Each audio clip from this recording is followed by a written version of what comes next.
کثیر الصمت، عام طور پہ خاموش رہتے تھے، حاربا من مال السلطان، حکومت کے مال سے بھاگتے تھے، کبھی حکومت سے کوئی وظیفہ کوئی عہدہ کچھ نہیں لیا۔ وکان اذا وردت علیہ مسئلہ، اور جب کوئی مسئلہ پیش آ جاتا تھا، فیہا حدیث صحیح، اور اس میں کوئی صحیح حدیث بھی ان کے پاس پہنچ جاتی تھی تو ہمیشہ اس کے پیچھے چلتے تھے۔ وَإِنْ كَانَ فِيهَا قَوْلٌ عَنِ الصَّحَابَہ، اور کوئی صحابہ رضی اللہ عنہم میں سے کوئی قول مل جاتا تھا، والتابعین، اور تابعین رحمہم اللہ میں سے بھی کسی کو کوئی فتویٰ مل جاتا تھا تو وہ اس کے مطابق فتویٰ دیتے تھے، اور اگر نہیں ہوتا تھا تابعین سے بھی کوئی قول تو پھر اس کے بعد وہ قیاس سے کام لیتے تھے۔ تابعین میں قول ملنے کا مطلب یہ ہے کہ کوئی ایسا قول جو ان کی خود اجتہاد سمجھ ان ساری چیزوں پہ پورا اترتا شرائط پہ، وہ اس کے مطابق دے دیتے تھے۔ وَمِن ذَلِكَ يَتَبَيَّنُ لَنَا، اور اس بحث سے معلوم ہو گیا ہمیں کہ صحابی رضی اللہ عنہ کے قول پر فتویٰ دینا فی المرتبۃ الثالثہ، یہ تیسرا درجہ ہے، پہلا کتاب، دوسری سنت، اور یہ تیسرے من اصول المذہب الحنفی، حنفی فقہ کے مطابق، بعد القرآن الکریم والسنت الشریفہ، قرآن کریم اور سنت شریفہ، سنت مبارکہ کے بعد، وقد لخص صاحب المنار، اور صاحب منار نے اس کی تلخیص کی ہے، اور امام نصفی رحمۃ اللہ علیہ نے امام ابو حنیفہ رحمۃ اللہ علیہ کے اس مسلک کو بیان کیا ہے۔ اور ہم صحابہ رضی اللہ عنہ کے تقلید الصحابی واجب، صحابی رضی اللہ عنہ کی تقلید واجب ہے، یترک القیاس بہی، قیاس کو وہاں سے ہٹا دیا جائے گا، ہم قیاس کی نہیں مانیں گے۔ لاحتمال السماع من النبی صلی اللہ علیہ وسلم، اس لیے کہ عین ممکن ہے صحابی جو فتویٰ دے رہے ہیں انہوں نے رسول اللہ صلی اللہ علیہ وسلم سے ہی اصل میں سنا ہو، اور پھر انہوں نے 3-4 اس کی مثالیں دی ہیں، وہ مثالیں امام سرخسی رحمۃ اللہ علیہ نے اپنی اصول میں نقل کی ہیں، اور امام سرخسی رحمۃ اللہ جو اصول میں لکھا ہے کمال کی چیز لکھی ہے۔ امام سرخسی رحمۃ اللہ علیہ کی ایک کتاب ہے، دوسرا جز ہے اس کا، اصول سرخسی، اور یہ اصول میں حنفی فقہ کے جو اصول ہیں ان میں کمال کی کتاب سمجھی جاتی ہے۔ اس لیے ہمارے ہاں بہت سے اساتذہ ایسے ہیں جو جب فتوے کی اجازت دیتے ہیں تو ان کتابوں کا بھی ایک اعتبار سے امتحان لیتے ہیں، پوچھتے ہیں کہ بھئی فلاں چیز میں کیا لکھا ہے۔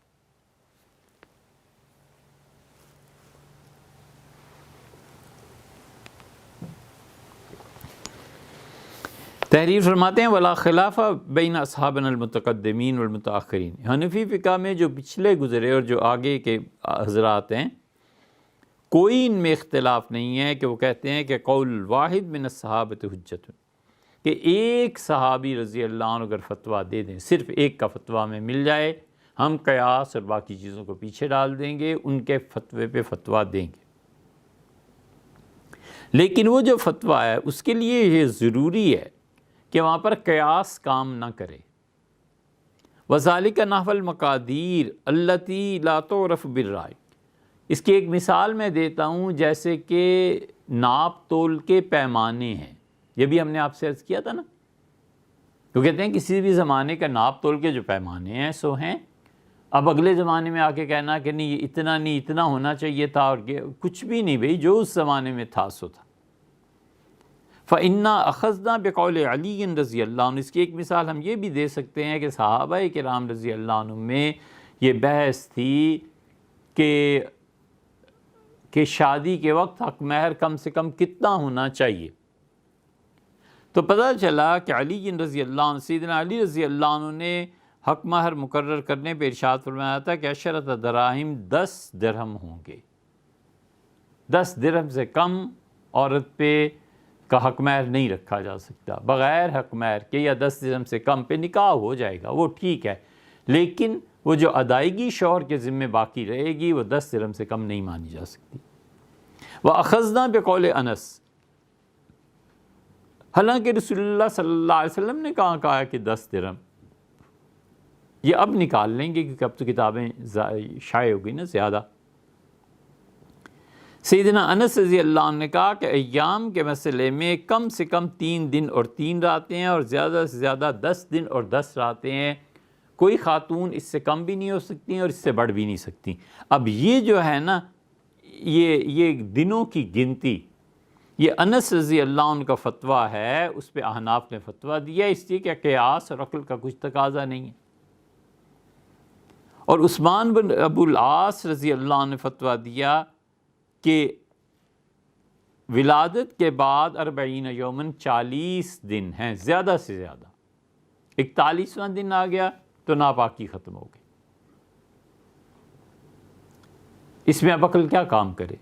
کچھ بھی نہیں۔ وبقول عائشہ رضی اللہ عنہا، اور اسی طرح سے عائشہ رضی اللہ عنہ کا قول جب ہمیں ملا تو ہم نے اسی پہ فتویٰ دیا، اور ام المومنین رضی اللہ عنہ نے کہا کہ بچہ 2 سال سے زیادہ مدت نہیں گزار سکتا۔ وَهَذَا لِأَنَّ أَحَدًا، اس کی وجہ یہ ہے، یہ 4 مثالیں دینے کے بعد وہ کہتے ہیں کہ صحابہ رضی اللہ عنہ کی بات کو دلیل اور حجت کے طور پہ مان لینا، اس کی وجہ یہ ہے کہ ہم یہ کوئی تصور بھی نہیں کر سکتے کہ صحابہ کرام رضی اللہ عنہ دین کے معاملے میں جھوٹے فتوے دیتے تھے،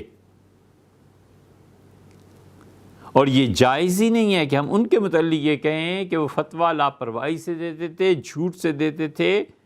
کیونکہ دین کا طریقہ وہ ہے جو نص سے ثابت ہو، یا کتاب اللہ سے یا سنت رسول صلی اللہ علیہ وسلم سے۔ انما انتقل الینا بروایاتہم، انہوں نے یہ جو فتوے دیے ہیں جہاں عقل کا کوئی دخل نہیں ہے،